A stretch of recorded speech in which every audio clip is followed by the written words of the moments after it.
Good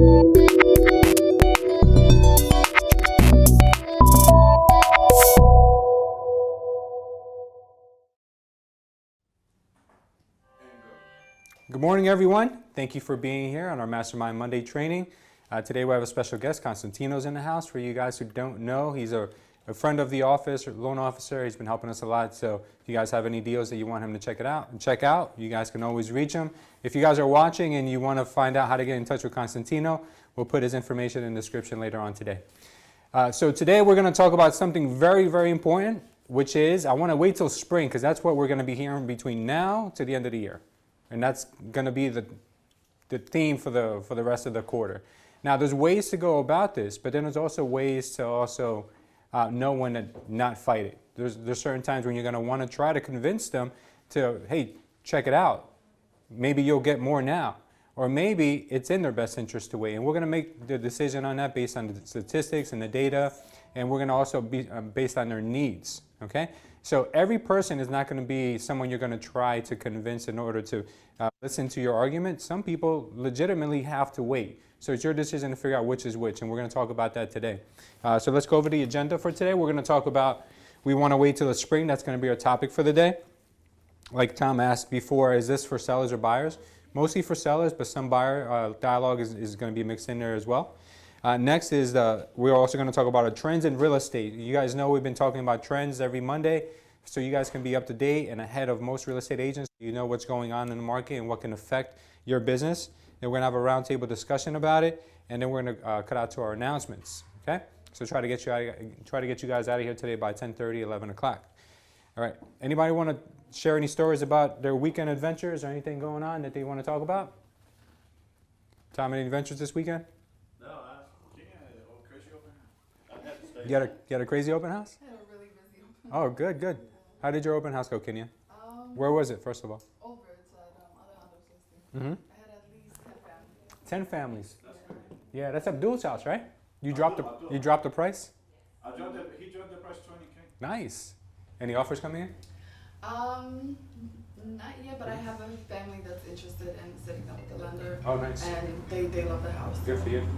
But the others had agents. Mm-hmm. So busy open house. Yeah. But they had agents. Well, one is all you need. You know, if you get one good family out of it, that's great. I have a good feeling about That's that. all. That's great. Jen, anything happened with you over the weekend? Just with my daughter, and then we actually went over to go see my dad yesterday, which was nice. Yeah. Yeah. That's awesome. All right, good. I had the opportunity to spend a weekend with my parents. They're in town. I don't get to see them that often, so that was really nice. And always try to cherish those moments because now that they're up there in age, you don't know, how much time they still have with you. So I enjoy that. That's always a plus for me. All right, so let's go ahead and jump into our topic for the day. But before we do that, let's talk about the quote of the week. This is going to go right in line with I want to wait till the springtime. Okay. So our quote of the day is do not boast about tomorrow, for you do not know what a day may bring.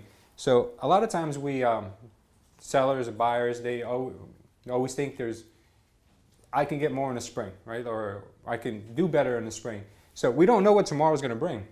So in this, and I'm sorry, this is right out of the Bible. It's Proverbs 27:1. People that think they know what comes up in the future, they're really not They're not able to predict. No one can predict what's going to happen tomorrow, next week, or in the springtime. So I like this proverb because especially for us, a lot of times as real estate agents, we're counting our chickens before they're hatched, and I think that's a good term for their business because we think that we have this closing, then we have that closing, then we're going to be able to do this. And one deadly mistake that you would make is counting your commissions before they're actually cleared. I don't even say closed, I say cleared now because you have to clear that check in the bank. Anything is possible. When I first got started in this business, I went on a vacation, which I had no business going on with my friends. And I said, it's no problem. I have this $450,000 house that's going to be closing. I calculated my commission in my head. I said, I'll be fine. I'll be able to pay my bills and all that stuff is great. Now, first year in real estate, guys, you learn a lot. It's all about learning, and I tell you guys all the time. So my first year in real estate, when that deal was under contract, while I was away on vacation, the deal died on me, while I was away. And I said to myself, oh my God, then I was stressing. I'm like, okay, I can't spend any money while I'm out here. When I get back, I have to figure out another way to put another deal together. It was just a really bad situation, but it was necessary for it to happen to me at that early stage because I learned a lot from it. I learned a ton. First thing I learned was that when a home doesn't appraise, it's not necessarily a good thing. I thought in my head, oh, it didn't appraise, oh, my client's gonna get it for cheaper now. No, that does not necessarily how it's gonna happen. So since the home didn't appraise, the lender wouldn't lend on that home up to the price that they were going to buy it for. And then the buyer and the selling party had an option, had a decision to make, and the seller decided not to lower the price. And the buyer said, I can't come to the table with more money. This is all the money I have. So that deal died. So I learned in the beginning, right in the beginning, when the appraiser calls you and says, hey, listen, that house is not appraising. I'm only able to bring it in for 420, not 450. Is that okay? And I'm on the other line like, yeah, that's fine. That's great. I had no idea. I was so green.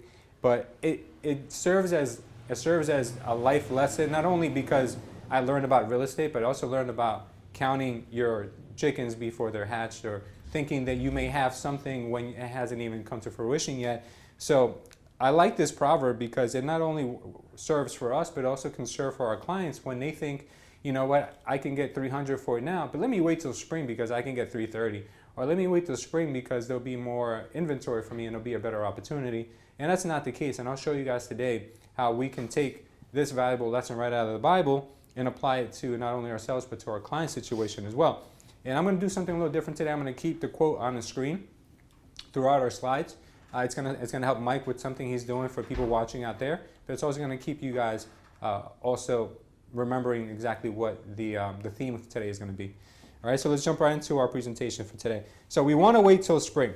Now, how do we combat that? I know you guys all have heard this before. I'm not sure what technique you guys use, if you agree with them. Sometimes I agree with them. I'm like, you know, just wait till spring. You're not ready. And I can tell when they're emotionally not ready and they're still like in the early stages. So sometimes I set the springtime deadline for them, because what I'm going to do is between now and spring, I'm going to be following up with them every so often. That way they prepare themselves to be ready in the spring. Because remember, this is the biggest investment that they own. This is the biggest asset they have. So you can't just say, hey, you want to sell next week? Sure, let's do it. Like, this doesn't happen like that. It's discussions, it's contemplating, it's looking at what the market has for them to move into, it's looking at comparables, and then finally deciding, yeah, this is the right move for our family. So it may take you the better part of a quarter to get them prepared emotionally. So let's keep that in mind. So the first thing, when someone tells you that they want to wait till the spring, is use Tom's technique, cushion, and then jump right into the feel, felt, found. Exactly. Tom says it perfectly. Tom says, I can appreciate how you feel. About. Exactly, about waiting until the springtime.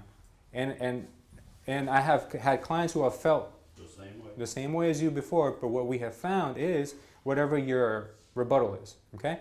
You guys have to practice it. You guys have to make that almost like second nature. Yeah, it's just part of your dialogue. Like, oh my God, did I just say that? I didn't even realize I just said that. Like, it's like Tom talking through us.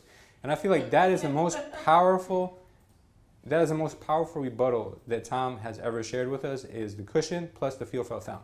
That combination is kind of like that knockout punch by Mike Tyson. He sets you up and then hits you with because people like to not only get information, but they like to know that other people have taken the same steps and have been there before.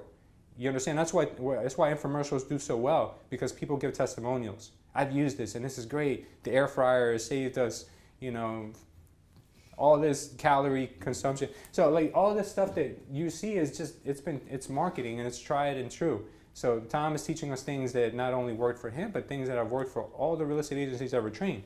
So that's why I think it's good and it's important for you guys to get into the habit of creating that. So let's listen to how that may sound.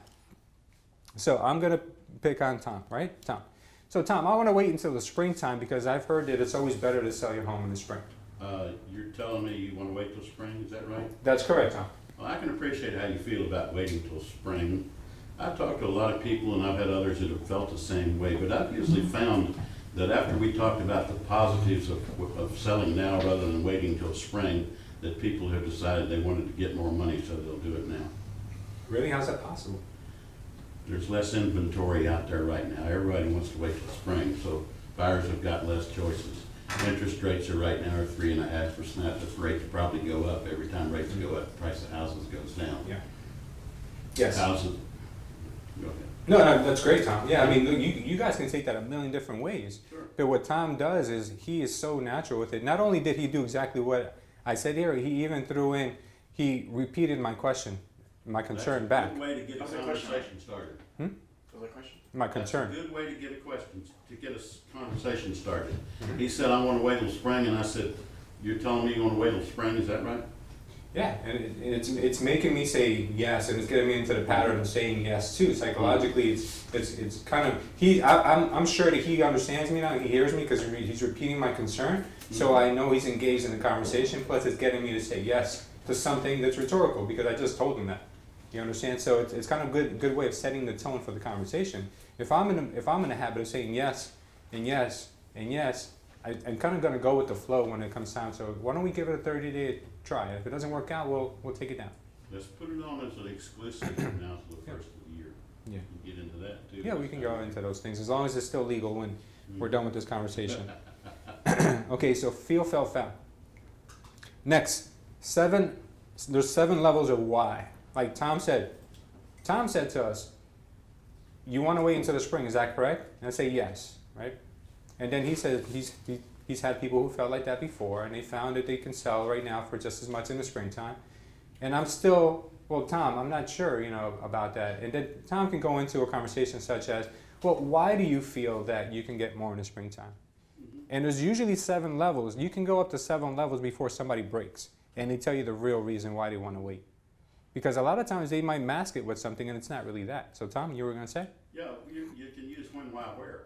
When, why, where? When, why, where. Oh, that's a new Well, one. when are you thinking about doing this? You say you want to wait till spring. Well, why do you want to wait till spring? Da, da, da, da, da. And where do you want to go? Now, it might be that, hey, we're going to wait till spring because we can't sell till our kid gets out of school. Yeah. Or something like that, which is not an objection. That's a condition, and you just got to wait on that. There's, that sort of thing. Sure. What are the 7 levels of why? Yeah, well, 7 levels of why is a very simple concept that I learned from someone that mentors me online. What I've learned is that everyone has a reason for doing something, and they may not know why they do it until you go 7 levels deep. You can go up to 7 levels deep before they actually break. So, for instance, if the question or the concern is, why do you want to wait until the springtime? I may say, because I think I can get more money. Well, why do you think you get more money? Because that's what I've been conditioned to learn. Why is it that you think you're conditioned to learn that? I don't know. Maybe because everyone goes this direction. Okay, why do you think everyone goes in that direction? Until you get to the point where, listen, I know nothing. I'm just telling you what I've been repeating, what I've been hearing from other places. What 7 levels of why does is that it basically breaks them down to understand that the only reason why they're thinking the way they are is because they've been conditioned to think the way they're thinking. And now it's your job to come in and say, well, look, I understand that you've been conditioned to think that way, but let me show you the data, and let me show you what you can actually do in the winter. So if you ask enough questions, and if you ask the right questions, then you'll get the right answers. You don't have to be annoying like a little kid and be like, why, but why, but why, but why? That's not what I'm telling you. I'm telling you to be creative enough where you can wrap their questions in a why. Their concerns in a why. So if the person says, and Tom's the agent, and I'm telling Tom, well, Tom, it's because I just read an article and it says the best time to sell is in the summer or in the springtime. Okay. So you thinking because this article states that, you think that is necessarily the final answer or the correct technique for you? Well, I don't know. Is there a different way? Well, Louis, if I could show you comps that show that people get more money for their houses in the fall than they do in the spring, would that take care of your concern about waiting until spring? Yeah, of course. It's all about, because if you go deep enough, they'll tell you my biggest concern is because of money. Yeah, that's probably where everyone's why is going to end. Mm-hmm. You understand? So if you ask enough questions, you're probably going to always get down to the most money. If it's about timing, if it's because they can only move in the springtime and you feel like they can do better in the winter, then you can talk to them about doing a use and occupancy. If their home is a hot commodity, if it's a hot piece, people will give them the ability to stay there for a little bit longer. I know there's limitations to how long they can stay there according to the loan officers, because they want you to move in by a certain date. but there could be a use and occupancy for up to how long? 30 days. See, you can get you could be you can close in January and they can move out by February or something like that. If that's what they want to do. So, Tom. Yeah, you know what most agents are gonna do when somebody says something like that to them? Would you mind if I gave you a call back in the spring? And that's you and 10,000 other agents. Yeah. So a lot of agents say, "Can you mind if I call you back in the spring?" Yes, and that's not terrible because at least you're setting up a future attempt to gain their business. But we're going to talk about what things you can do between now and the spring to maybe get them to sell sooner, or at least keep yourself top of mind if they decide to go sooner before the spring. Because there's nothing worse than following up in March and seeing that it's already listed with someone else. You know, that's like, Somebody else's sign. yeah, it's disheartening. You know, the fact that you've been following up with, well, that you spoke to someone 3 months ago and then I listed with someone else. Okay, next is data. So this is very, very interesting, right? So we talked about if I can show you how, or I can show you why you should list now in the winter and not in the springtime. The data I'm about to show you right now is crazy because I even got shocked myself when I saw this. So just because we say things, guys, it doesn't a lot of times equate to being honestly the truth, unless we have the data. If it's just our opinion, at the end of the day, we're just telling them what we want to hear, not what they need to know. So let me show you something. I'm going to show you right now the data for January as opposed to the data for July. Okay. And I'm going to make this bigger so you guys can see. Okay, you guys can see this? Okay, barely. Good, Tom. You got to move up here. All right. So what this is showing, and I'll make it just a little bit bigger. What this is showing is that they were in January 2019 to the end of January 2019, just in those 30 days, there were 126 properties that were listed, and there were 22 properties sold. Okay, keep that in mind. 22 properties sold, 126 properties listed in January, in the middle of winter. 20%. Yes, so 126 listed, 22 sold. Now let's look at, July. yes, let's look at July's data.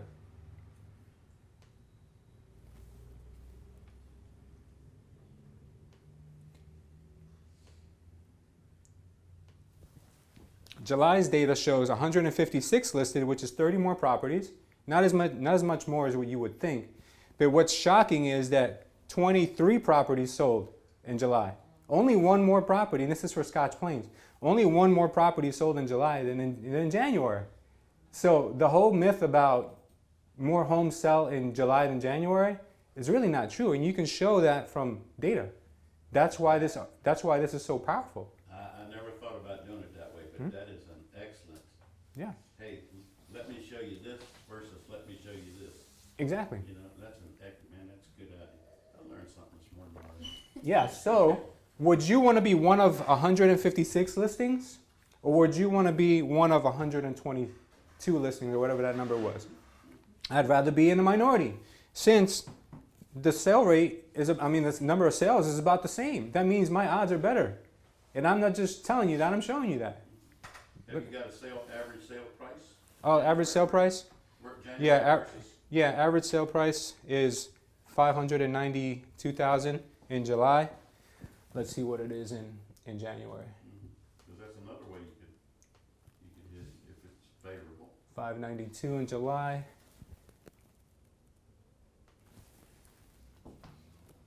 $492 in January. I don't know if that's for one reason or another, No, we don't want to use that and throw that in but the sale price, the list price is 97%. So I think that's a bigger there. indicator. That's another indicator. I think that's a bigger indicator because you might have cheaper properties going up in the winter because probably some people think that myth is true. So what you want to look at is a percentage. So 97 versus 98. So it's not really that much off. So you analyze that, there's several things in there you can use. Yeah, because looking at the average sale price may be a flawed Yeah. you might be flawed because there might be people on the higher end who say, you know what, only homes sell in the spring, so they're staying off the market until spring. So that could be a big indicator. One Why? of them that's negative for what you're trying to do, just don't talk about it. Yeah.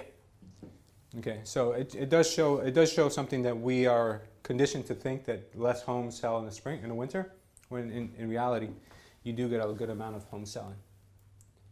Okay, now let's get back to this.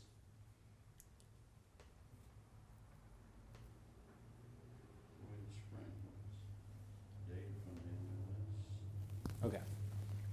So now what does that conversation sound like? That conversation is different now because now instead of saying, well, listen, I know you think homes sell more homes sell in the springtime than they do in the winter, but listen, I have data on your town showing the opposite. Let me show you. I can show you that more homes sell in the winter as opposed to in the spring, and there's less competition. Don't you think that's a better way? That should be a better strategy for most people now if you think about it. Like people that want to listen to spring, you know, you can even say, hey, listen, you know, if I don't sell it by September, and I'm going to take it off. But why? Why would you take it off? Hey, look, why don't we just revamp the listing if it doesn't sell by September and try again? Make it look like a whole new listing. We'll get new photography, new marketing, new everything. And that works for you guys if you guys are taking listings that expire in September and they want to wait till the next spring. You can use that because that's a really good data that shows that, look, we have a good chance at selling in the winter. And I always tell people you only need one buyer. You don't need 50. You just need one. You know, and the statistics show us that it's very possible to do that. So that was, I think this alone right now was probably enough for you guys to be able to use as ammunition, just that one. Next is you want to tell a story. The reason why it's important to tell a story is because people want to feel like there has been proof that it's happened before. So for instance, I want to tell you guys a quick story. So over the weekend, we had an open house on a listing that we took that was an expired from another agency. We did all the proper marketing, took the photos. I even walked through the house, gave the owner suggestions of everything he should do to clean up the place. The guy literally had trees growing out of his gutters, and I said, "This is a beautiful house. You need to clean out those gutters, redo the flower beds. You guys need to do like." I made him spend like $1,000 to clean this place up, power wash the house. You know, I made him do a lot of things that normally most agents would just try to overlook to not hurt their feelings. So I did everything that you needed to make this house show well. I made him get a cleaning lady. The house was a lot better afterwards.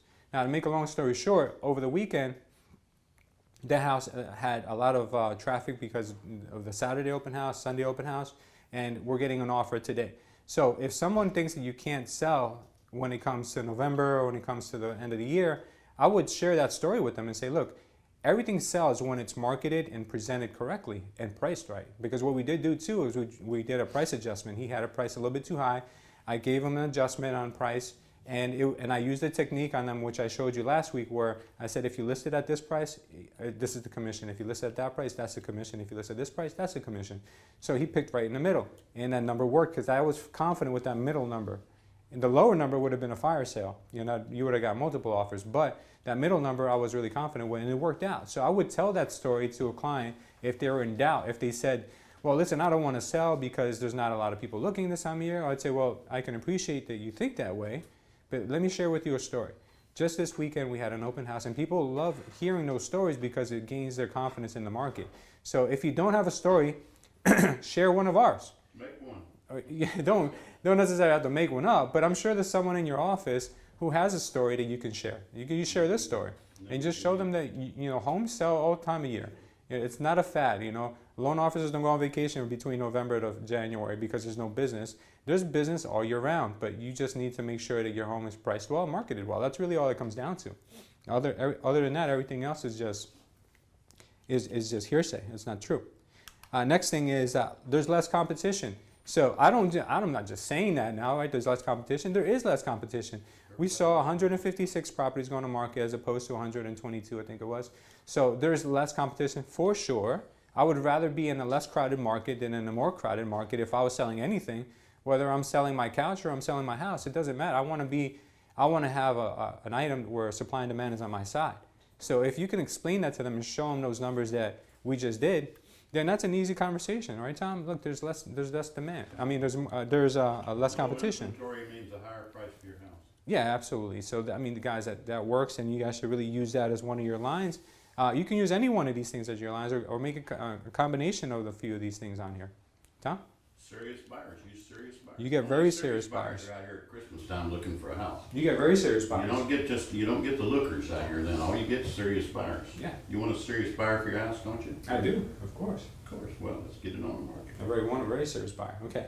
Now, next thing is rates are currently low. So this one, I'm glad you're here for this, Constantino. So rates are currently low. So why is this important? I want to pick on someone who doesn't have that much experience, and don't think I'm just picking on you, Kenya, because I like you so much. I want you to see what the mindset of someone who's not groomed to know these indicators of why do you think a home is worth more when rates are low? Why do you think that is? Why is it worth more when the rates are low? Yes. Well, yeah, I would say there is more buyers, there's more interest in the home if the rates are low. Okay. So imagine you were going out to buy a house today, right? You were buying, and Constantino told you you are qualified for $300,000 at 3.5% interest rate. I think that's maybe 4. Is what are we at now? 3.5. 3.5. You got a 3.5% interest rate. You can buy $300,000. Taxes have to be $10,000 a year. So go out there and shop. Right. Now imagine 30 days from now you still haven't found a house and the rates went up. And Constantino calls you and says, hey, listen, the rates have shifted. The rate's 4% now. What do you think happens to the price that you can buy? It goes down. Goes down. It goes down. Exactly. So what happens is that home that you could have bought for 300, there's less people that can buy that for 300 now, which means that that value of that home may decrease because there's less demand. Constantino? Yeah, well, I was just gonna say, what I like to do is I always go for 0.5% or 3/4 higher on a qualification, and I explain that ahead of time in case that happens. Oh, in case it happens, yeah. Because that's a great point Yeah. that I actually let people Yeah, know. so what he does is he doesn't break your heart later. So he's setting you up for kind of be more realistic in case the rates do fluctuate, because they do. They fluctuate by the hour, by the day. They fluctuate all the time. Tom, you had your hand up? Yeah, no, this pre-approval thing we're talking about, I've always used a credit card. Being pre-approved for 300,000 is like having a credit card in your pocket to spend 300,000 for a house. I use that this I use that. weekend. I You use that a lot. this Yeah. weekend? Okay, good. It is. Imagine if they cut your limit. Yeah, I mean, if they don't understand pre-approval, a lot of them. It's like walking around with 300,000, a credit card, you can spend 300,000 on. Yeah. So people, for the most part, are very visual. You can tell them all you want, but you have to show them, right? Let So- me show you as opposed to let me tell you. So what I'm going to show you guys right now is something I found online that you guys can use as a tool. You guys can use this to show your clients this is what happens to the value of your house when the majority of the people that can afford it today can no longer afford it next month. So in the event that interest rates do drop, I go to this affordability calculator, and what I want to show you guys here is that, look, your home is worth $414,000. We can agree upon that, right, Mr. Seller? Yes, it's worth $415,000. Okay, good. That means that the monthly payment is roughly about $2,500. The interest rate that's active today for someone with good credit is about 4.2. Now, let's just say that by next year, let's say that the rate changes to 5.2. Look what happens to the value of your home. Your home is now worth $383 because that same pool of people who could buy it for 15 can no longer. So your rate, your home's value comes down. So do you want a chance until spring to make an extra $5,000? I don't think so. Even if you made another 10 grand, like, look at the numbers. They don't make any sense. This is, you know why this is really good? Because fear of loss is a great motivator. Yeah, You don't want to lose money on your house, do you? absolutely not. If you show them this and like, look, Yeah, we're at, that's what I said. That's we're at there's 3.5 fear of loss. today. Now let's mess around with it and say, look, Yeah. let's, Constantino just told me he can get me 3.5. Oh, my God. Right now? Right now, you get me 3.5. My house. Look, 3.5, your home is worth 438. So how much lower do you think they're gonna go? I haven't seen 3.5 We're go. gonna give it away. Hey, I haven't seen the 2s yet. I mean, come on now. So, I mean, you're really right now, you're playing with fire. I will explain to them, you're playing with fire. You have a bird in the hand right now. You know what they say about that, Tom? Bird in the hand with 200. So if you can get this today, why wait till the springtime? Hey, you know why this is good? Because it It's a makes sense. show. It's a show. All of this is a show. You turn that thing off and do it without any of those numbers up there and see what happens. Yeah, it's all your opinion. Yeah. It's all your opinion Yeah, versus mine. you got 5 people in here's eyes right on that screen. Mhm. Because it's a show.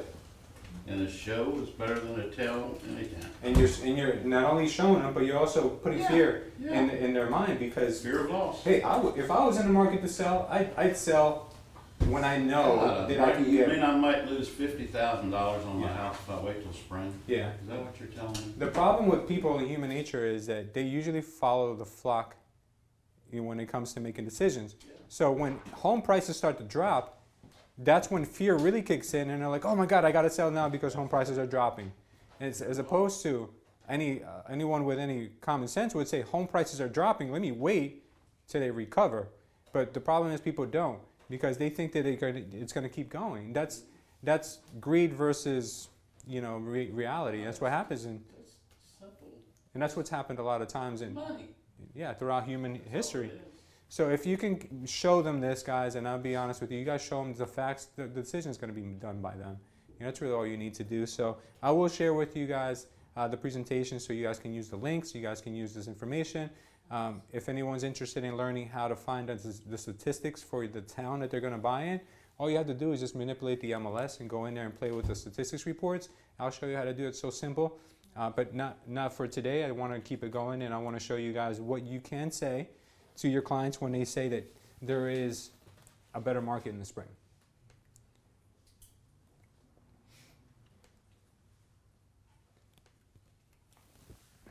Okay.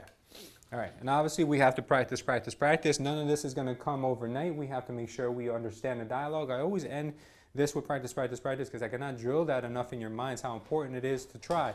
If you guys want to practice on listing appointments, God bless you. It's going to cost you a lot of money.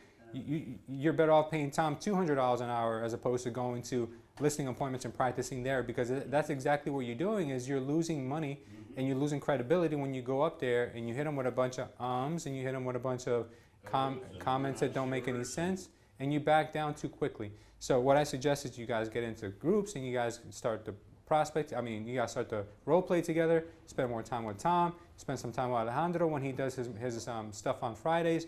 You guys really need to make sure you practice this until you're pros, basically. Because when you show up to a listing appointment, you guys are going to be like SEAL Team 6. You guys are going to be specialists. You're going to go in there and get your job done and come back and list that puppy. That's it, Tom?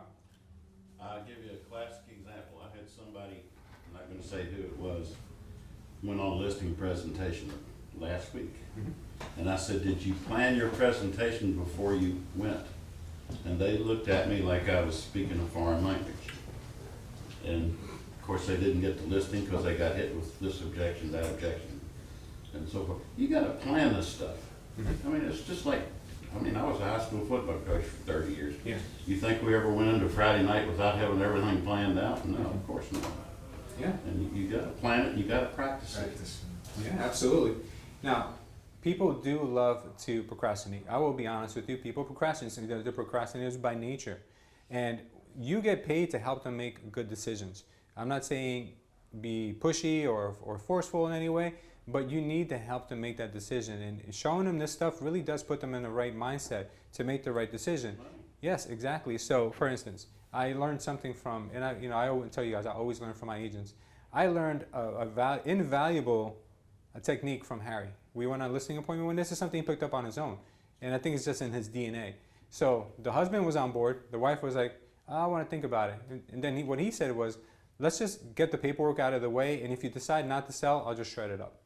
That way I can have it all ready. That way we can save time, get the marketing done quicker. And that's something you can do. If you've got someone on the ropes, you can say to them, listen, there's no need to make a decision today. Let's just get the paperwork out of the way. And in the event you decide to sell, you give me a call and say, put it on the market. If you decide not to, then I'll just shred up the paperwork. How about that, right? So you can kind of implement that as well. There's a lot of ways for you guys to get in there and kind of help them make the decision or take the next steps, because in the end of the day, right, we only get paid for helping people make decisions. We don't get paid to just be order takers. Order takers, for that, the real estate industry would disappear a long time ago.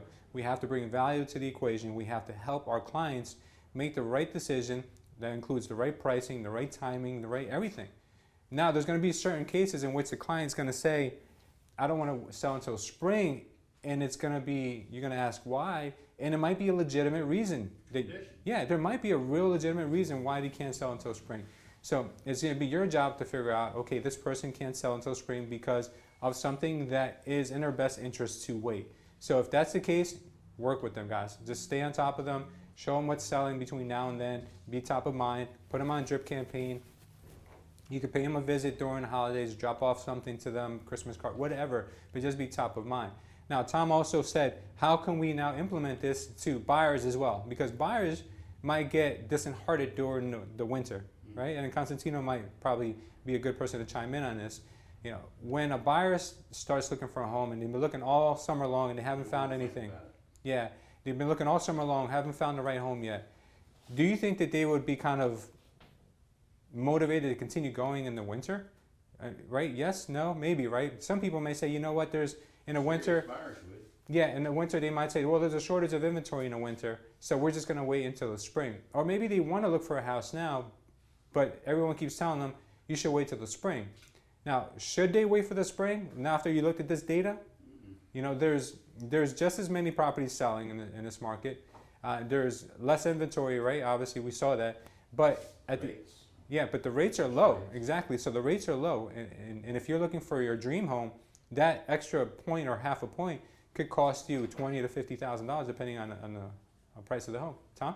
Would you be disappointed if you missed a house you really wanted to buy just because you're going to wait till spring? Yeah. So. Would you be disappointed is something people don't like. I don't like this. You like disappointment? I do too. So would you be disappointed if you missed a house you really wanted to buy? Yeah, absolutely. Yeah, and I think that's the biggest indicator of losing out is the interest rates. You know, the interest rates today are the lowest they've ever been. Do you want to wait till spring where the rates could possibly climb up? You know, we don't know. All I know is that they've never been lower. You know, where can things go from here? The higher the rate, the less house you can buy. Yeah, exactly. So if there's a home on your mind that you may want to buy, and next year you can't buy that same home because you don't qualify anymore, you're gonna have to settle for a home that's lesser value. You know, so those are things that you can use on your buyers. Has anyone ever had a buyer who said they want to wait till the spring, and then for whatever reason?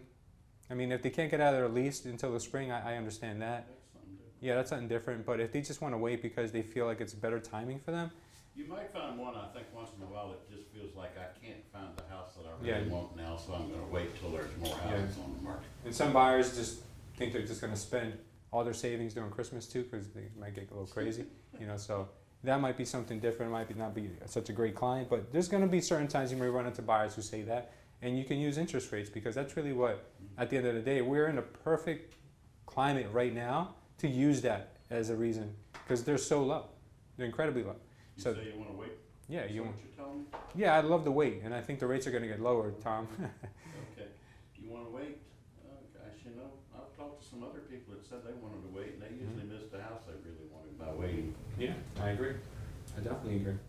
Okay, who here has found that this information that we shared with you today is useful? You guys think, yeah, it's good, right? Some good data in here that you guys can use, some good techniques. There's a couple things there you said that I had never heard of. Yeah. So, January versus July, that never entered my mind. yeah. I mean, I do a lot. I spend a lot of time on this for you, Tom. Hey, I Yeah, got one no, for no. you today. All right, good. So I have something that I want to do with you guys. Obviously, you guys enjoyed this. I'm glad that you guys pulled something out of it. Next thing I want to share with you guys is real estate trends. So I don't want to cover every one of these, but I want you guys to tell me which one do you want to cover today. We have 5 market indicators that the market might crash. We have current real estate news quiz that we could do. We have an open house. Do open houses still work? Conversation we can have, or a 7 levels deep exercise. Do you guys want to take a vote? Do you guys want to shout it out? I don't really One of mind. them? Huh? One of them? Pick one of them. And First one. first one, 5 market indicators. Anyone else? You guys want to go with that one? Okay. So 5 market indicators that the market might tank. All right. So I'll start off by reading the article to you guys, and then we can have a discussion about it. Okay.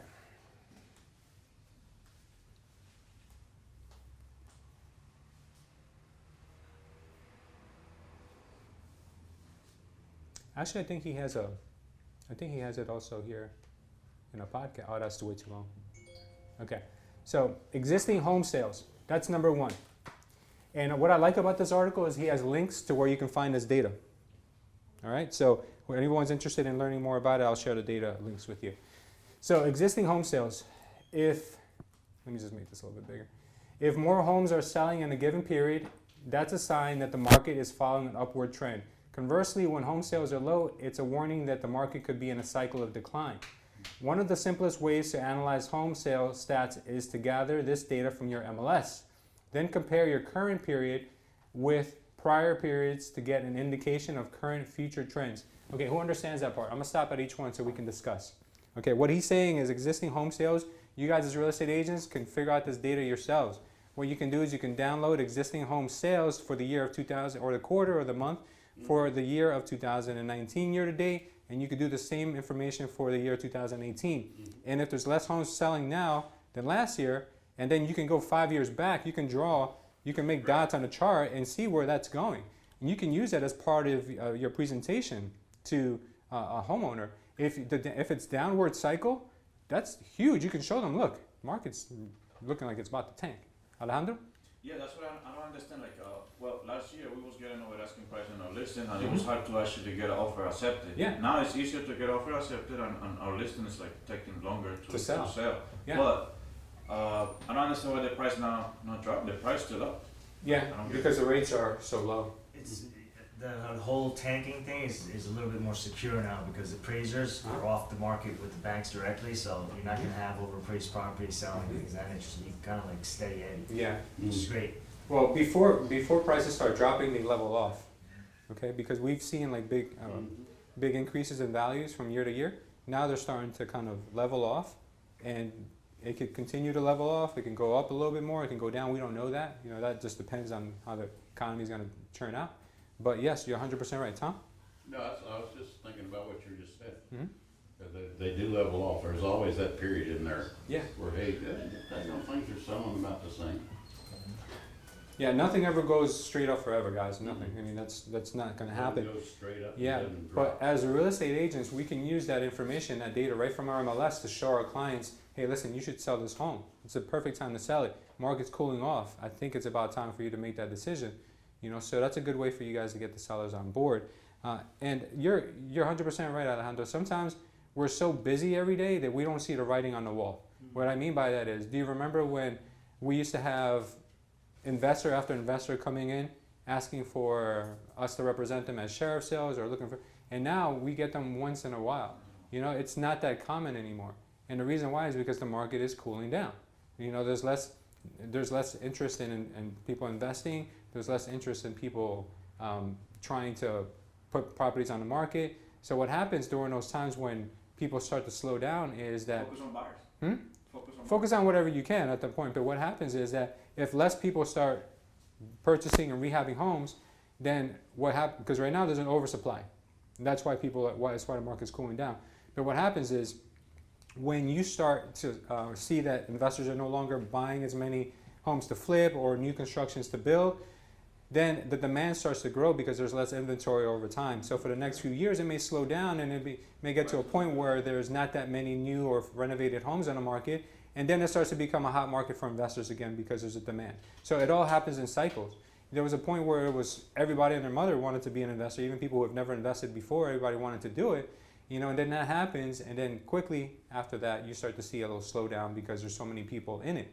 You know, so you gotta, what you said was 100% correct. You gotta pay attention to what happened last year and remember what's happening this year. And you hit the nail on the head when you said homes last year, well, everything was over asking. Now you're starting to get your offers accepted. So it's starting to turn into a buyer's market is what you're saying, not so much a seller's market now. So yeah, working with buyers now might be a good option for you to increase that percentage of your business. That's just a buyer, right? Yeah. Okay, next. New home building permits. Okay. Are less home building permits being issued in your market this year than last? If so, that's an indicator that builders are less confident that their homes will sell. Why should you care?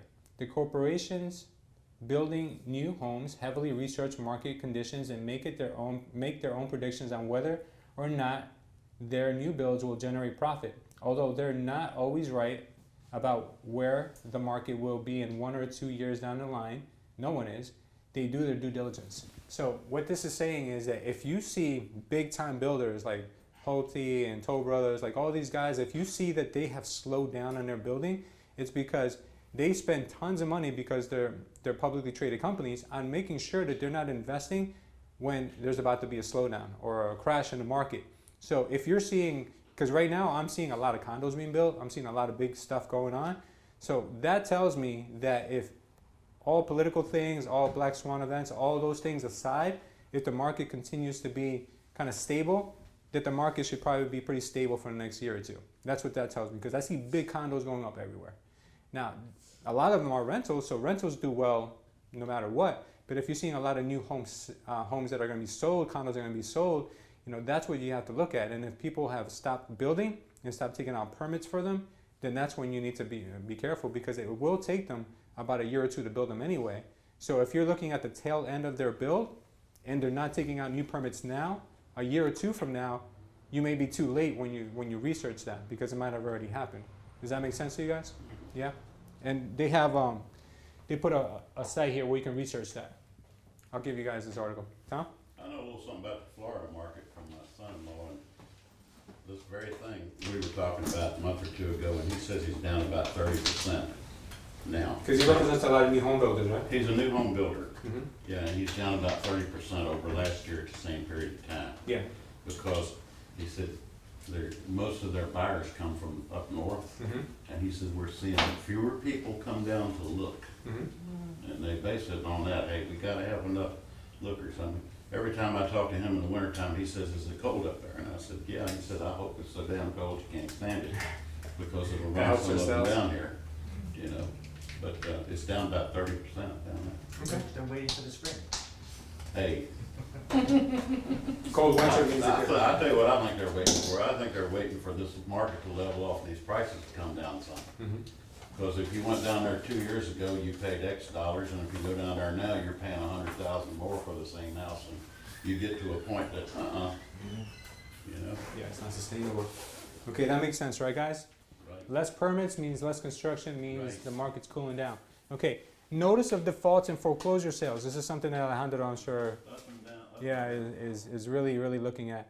Notice of defaults and foreclosure sales are two more indicators that will help you predict where the market is headed. When defaults and foreclosure sales are high, it's a concern of economic instability that indicates property values and home sales could continue to drop. Okay, so if you're seeing that there's a lot of more foreclosures going in, a lot of more list pendants being filed, a lot of more people that are calling you in a distress panic to sell their home, then you can see that that's the market telling you that things are going to change. Now, I feel that that's under control right now. It's not as bad as what we used to see before. That could all change in a matter of time, but that indicator, for the most part, is something that's pretty stable and actually was on a decline from previous years. Alejandro? I noticed that it's less houses are going to foreclose every week. Oh yeah, less houses are going to foreclosure, but that's an indicator that's a year or two down the road. What you have to look at is how many list pendants are being filed, because those are people who are becoming delinquent now. You understand? So what we need to measure is how many list pendants were there in the month of November, or let's say October of 2019, versus how many list pendants were filed in October of last year in 2018. So that way we can look at the difference and say there's more people foreclosing in this month than last month. Now let's go another year back. And we can look at data like that and say, okay, there's an upward swing of more people that are becoming late on their mortgage payments. And that, if that's the case, then that means that somewhere the economy's not doing as well. Jobs are being lost, people are being laid off, whatever the case may be. And then that means that might be an indicator for a drop in the market. More people can't Yeah. pay their mortgage is what you're saying. Yeah, if more people can't pay the mortgage for whatever reason that we don't see every day because we're only in the real estate space, because for instance, China trade embargo, all this stuff that's going on that has nothing to do with real estate directly, may be affecting the economy in a way where it's going to inadvertently affect the real estate. Hey, what's up, Jared? You can come in. You can come in. So that may inadvertently affect the real estate market because we don't know what kind of an effect they may have. So that's something we have to look out for. All right, guys know Jared? Everyone's favorite hard money lender? Come on in, Jared. Oh, you want me in? You can come in. Absolutely. Jared was kind enough to drop off a couple bags of clothes, which we'll talk about later. Yeah, big Yeah, bags. I had like 5. But Thank then you. A friend of mine. I just gave you 3 big. good. We're almost done. You can hang out for a minute if you want. Oh, Okay, yeah, Interest rates. With interest rates, you want to focus on the 30-year fixed mortgage rates. These rates are what people typically look at when trying to predict market trends and while falling interest rates are often a sign of a market in decline, it's not always the case. Campbell views interest rates as the least predictive indicator of market trends in this model. This data is important to analyze, but it isn't the only data you need to make accurate market predictions. Instead, consider it along with the market information on the other 4 indicators. Do you think this is true, or it's kind of hard to predict based on interest rates? Because It gives you a guidance. can you stand so the camera can Sure. pick you up? It gives you slight guidance as to what the market's gonna do, because like you said, there's other analyzers that are in that market that are making the trends. Yeah. So if you do see that busting up or down, then it's Mhm. definitely gonna make an impact in the market for real estate, so Sure. I agree with that. Do you think the real estate market can handle high interest rates? Like if we went to like a 5 or 6%? I don't wanna interest find rates? out, Yeah. I'll tell you the truth, but, you know, it's definitely be a negative impact, Yeah. 100%, yeah, For sure. yeah. Yeah, so that's a finicky one because there's been down markets where interest rates have been really high, like in the 80s. Remember in the 80s, interest rates were like 20%. You guys remember, right? But you know that. Home values were less too. Yeah, and then we've had times like 2007 and 2008, 2009 where interest rates were really low, but the market was still down. So there's it's a mixed bag. So it's a hard indicator to really pin your data down on. Thank you, Constantine. Okay. Did we miss one? Focus on the 5, forget the rest. According to Campbell, these 5 indicators, did I miss one? Right, existing home sales, new home bills, Was the last one we default notices, interest rates. Where was the 5th one? It's not there. Okay, well, let's read this. Maybe it's in here. According to Campbell, these 5 indicators are the only indicators you need to follow to predict market trends with a success rate of 80 to 90%. Forget everything else that's based on personal experience. Following this model for more than 20 years. Although it's not perfect, Campbell suggests that you use it to be far ahead of most when it comes to timing the real estate markets in the United States. Now, I don't know if I'm crazy, but did I miss one? I think the 5th one is forget the rest. Oh, forget the rest? Focus on the 5, forget the rest? I guess. I think you missed one. I think he did miss one. Listen to quick overview. Home sales, new home buildings, defaults, interest rates, and focus on the 5. Planning, practice. I guess. Maybe it's in his podcast. Maybe you have to listen to his podcast. All right, well, so what do you guys think? Let's talk about this. This is our discussion for today.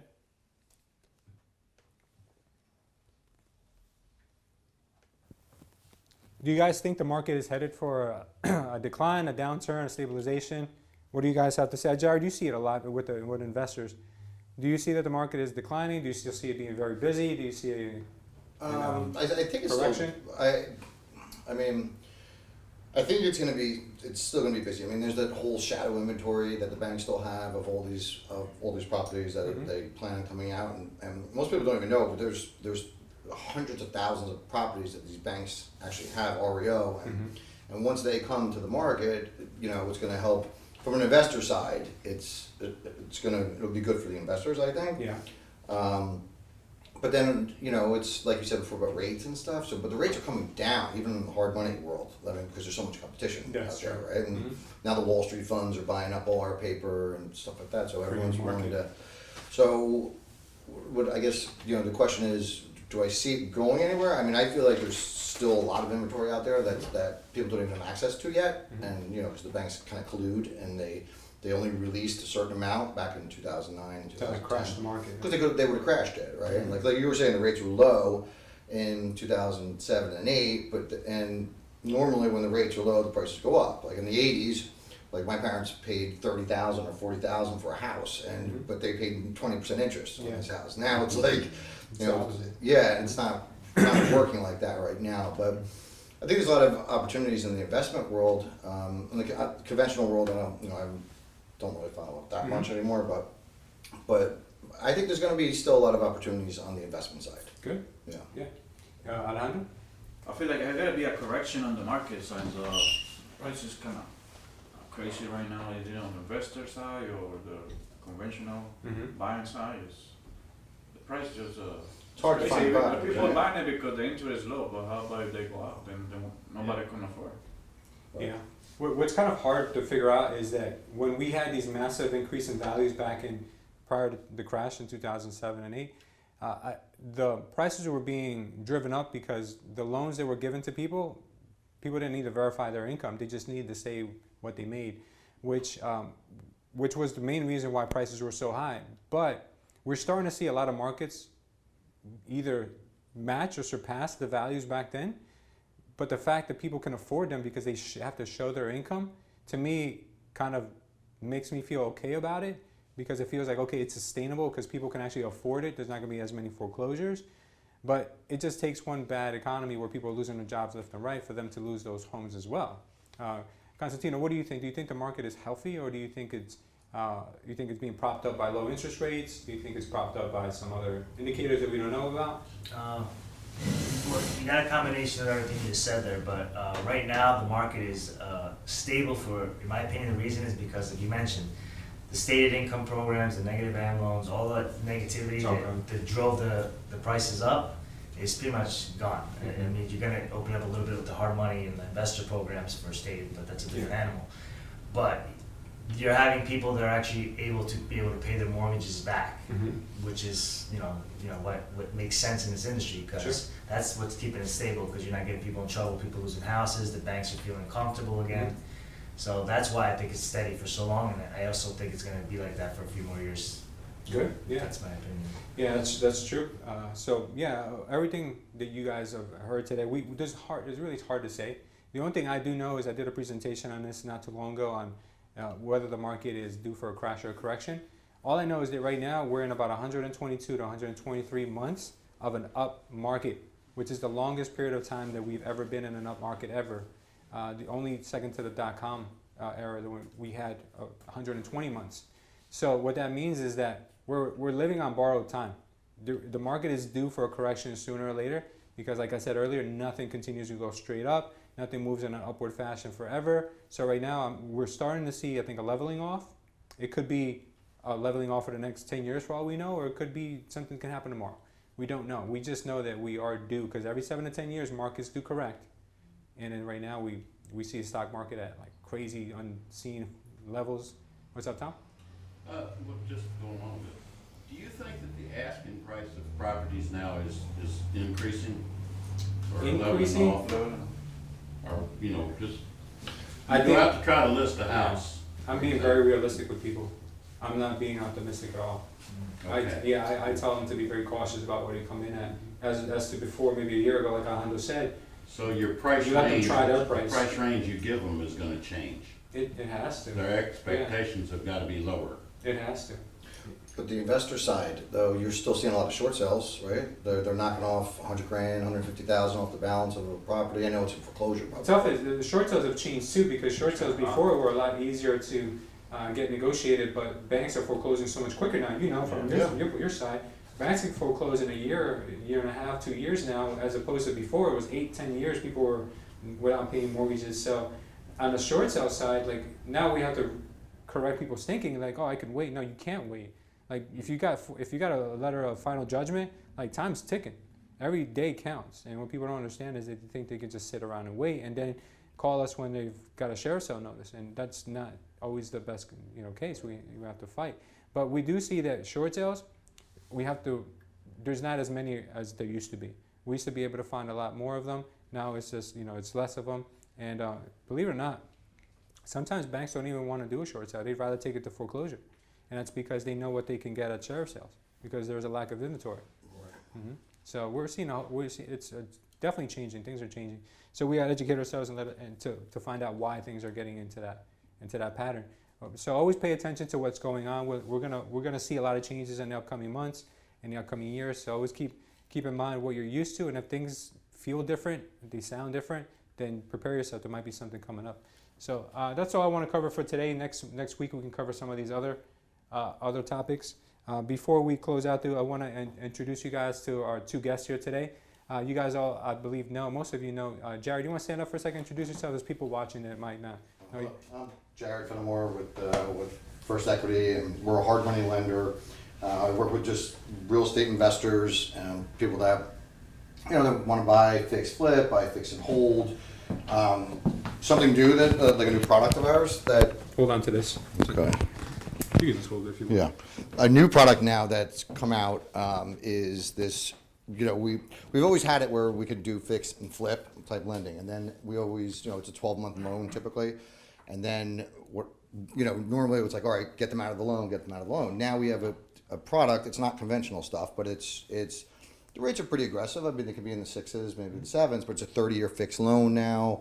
So now we just take people from the fix and flip and try and throw them right in. If they're not bank qualified, if they're bank qualified, they can probably get pretty aggressive rates and things like that. But that's the new, the new flavor of 2020 coming out, because everyone is starting to put that product out there now. So it does, to talk about a little bit what you were saying, how people, the market with the rates and things like that. I mean, there is some stated income products, right? You're a conventional guy, right? The bank statements. The bank statement programs. Stated, but you gotta prove at least that there's. It's a big down payment, so it's not like they have no skin in the game. Right, but remember, if we're lending someone that we only lent them the after repaired value, that's what we lend on, and we're already at a 65 even or something, and then they stabilize the properties, they get them rented, they already have that equity in there, so we just roll them right in, and you can do cash out, with no seasoning, which is kind of great. Yeah, So. And now the product, for you guys who don't know much about this, the product that Jared is talking about,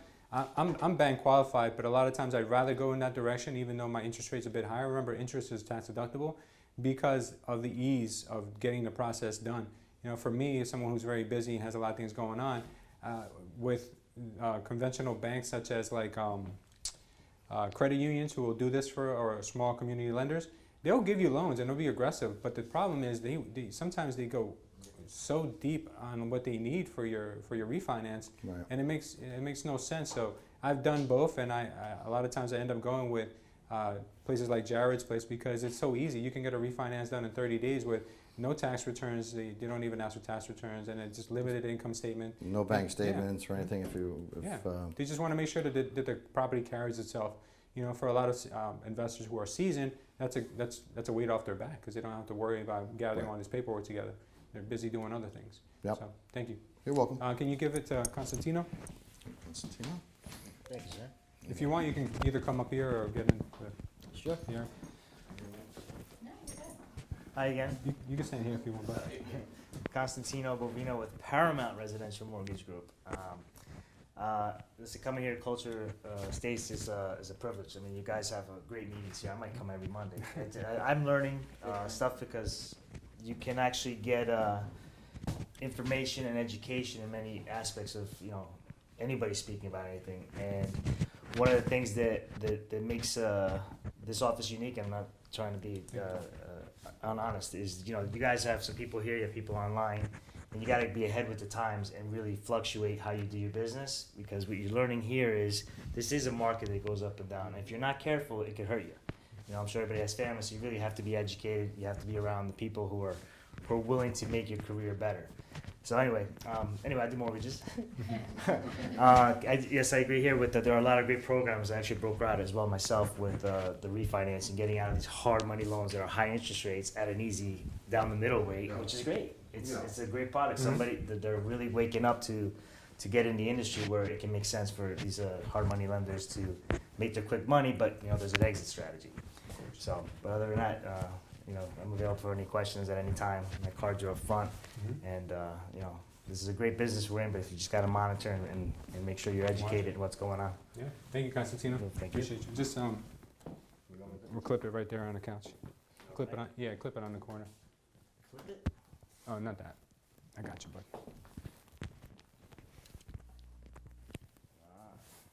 So now next time I'll know.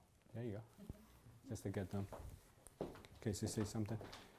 Okay, guys, anyone want to add anything to this before we jump into our announcements? You guys okay with what we spoke about the economy? You guys got to keep your eye on it. Okay, Tom has his training going on Wednesdays. This Wednesday was a no-show. Do you have one this week? No. Okay, so you don't have one this week? Let these go until the first of the year and see if we can't pick it up with a new group. Okay. Okay? All right, gotcha. So, I but Tom, you still got the book for sale, right? I still got the book, and if you got anybody out there that's new in this business, You guys need that I book. can tell you everything you need to know for $40. Mm-hmm. Everything you need to know about getting started in the real estate business for $40. Thank you, Tom. Okay, we have Operation Toy Box. We have the boxes in the main room now.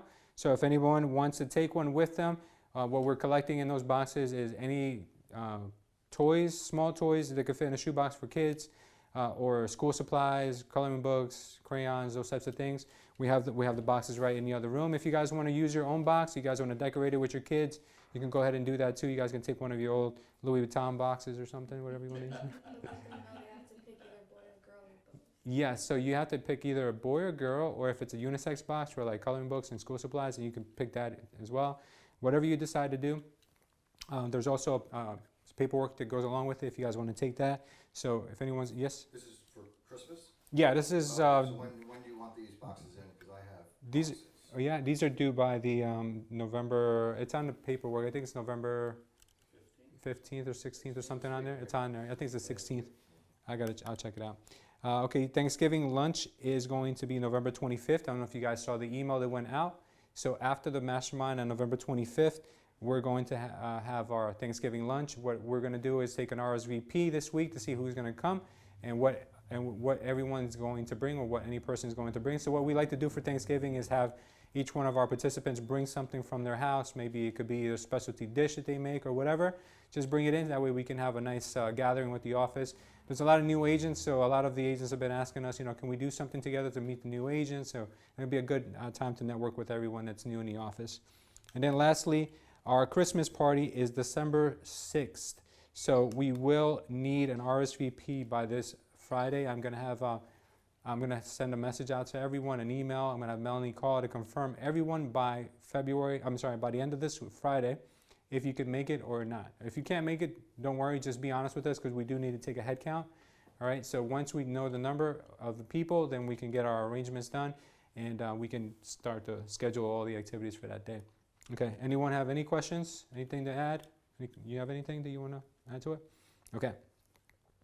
All right, so we'll wrap up, guys, and that'll be it for this week. Let's just close out with our prayer. We'll get this done. Now we're a little early. It's good. All right.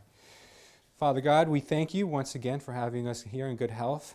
We thank you for all the blessings that you've given us all the entire week and weekend, and we ask you to continue to be a presence in our lives every day. We ask you to make us better versions of ourselves every day. We ask you for forgiveness for anything we might have done against you and against others. We just ask that you pray. We pray and we ask that you look over us and look over our families who might be in need and might need help. We ask you for the agents who are not here today to also be looked over and help them and heal them of any pain they might have. We just ask you, God, to make us better leaders and better representatives for you, and just help us to help other people every day of our lives. In Jesus' name we pray. Amen. Thank you, guys.